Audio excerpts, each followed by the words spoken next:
Hey, Dan here, stockmarketmentor.com, and it's Fed Wednesday. And I don't want to talk about the Fed. I like to talk about something a little bit more constructive than those buffoons. And so the stock that I'm looking at here is Eli Lilly. I was on IBD Live today, and this was one of the stocks that they were talking about because it had a big pop here on a COVID treatment that they've got. It's a monoclonal antibody test. Regeneron has, or treatment, Regeneron has one of those too. I know vaccines are all the rage these days, but there is such a thing as treatment of the symptoms. So it looks like Lilly, Regeneron are working on that stuff, as well as all the other stuff you hear about. I'm not going to talk about that now. So I'm looking at Eli Lilly, and this morning we were talking about it, and I said, you know what, I'm not real sure I'd buy it here. You know, it's up almost 10% now. Still in this box here with like a 270 or 271 resistance that started back here in August. But you know, now I'm also looking at this. I still don't think it's an awesome time to buy. Breakouts really haven't been working. However, I look at this volume, and this is institutional volume. By the way, sorry, you just can't buy a stock that's up 10%. So that's just the way it goes. If this keeps screaming higher, if it keeps running and running, well, then I guess I missed the trade, and if you buy it now, then you make great money. I just look at what my prior experience has been on this type of a trade, and when I've rushed in and bought a stock, I tend to wind up regretting it. Maybe not the next day, maybe not the day after that, but at some point, the stock tends to do like a round trip and then falls back down to where an ideal buy point would be, which would be, you know, right around this 250, 255 level. But with that said, I want to look at the weekly chart.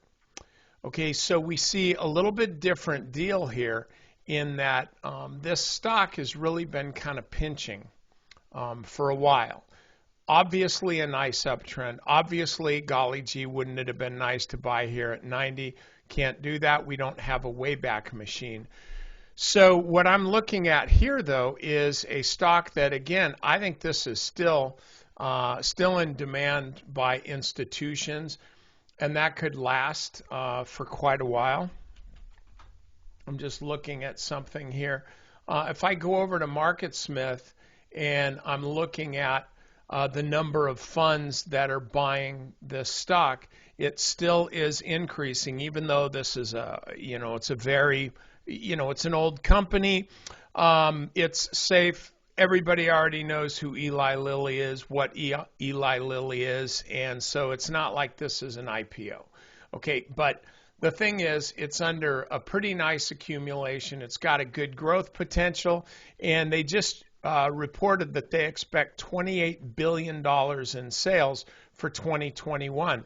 So that's a pretty big number. It beat analysts' estimates, but you know, that's what analysts do, is they come out with estimates and then they get beat all the time, or they're basically just proven to be wrong. So what's happening here is this stock is above 270, so technically this is a buy point. Okay, I get that. So let's buy it. So we're buying the stock here above 270. So let me take this away. So what's the downside? The downside is we're buying it right here. So I'm going to draw a box here right from where we're buying it, and I don't know, I'll put it down here. We can do it here if we want. The point is this, and this is really important. Pay attention, I'm giving you pearls here. When I draw a box like this with the upper left corner right at the entry point, know that by buying right now, what we are expecting is that the stock is going to flit around this right upper left-hand corner and keep going. In other words, it's not going to fill the box at all, not ever. So do I feel confident that, yes, the stock's breaking out, but do I feel confident that it's never going to come back into the box? I don't. I'm not saying that it will, but this would be my level of comfort. And again, you know what, guys? If I miss it, I miss it. I would love to see the stock continue on up here, make me feel like an idiot for not buying it, and then come back down and test that 270 mark. And even then, not do anything. But the very next day, if the stock starts to move back up, boom, then I buy the stock right around where I could have bought it right now. But I buy the stock after what looks like a successful test of the top of the breakout. And then from there, I can be in a position of power. I can ride the stock up through the twists and turns. But the bottom line is this, you use this box method. It's a method that I invented and just named. So there you go.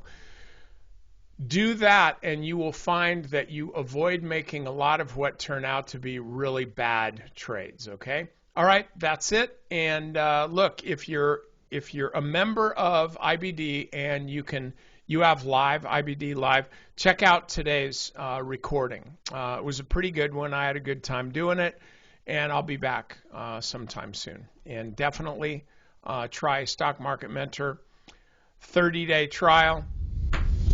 If you don't like it, you cancel. It's really okay.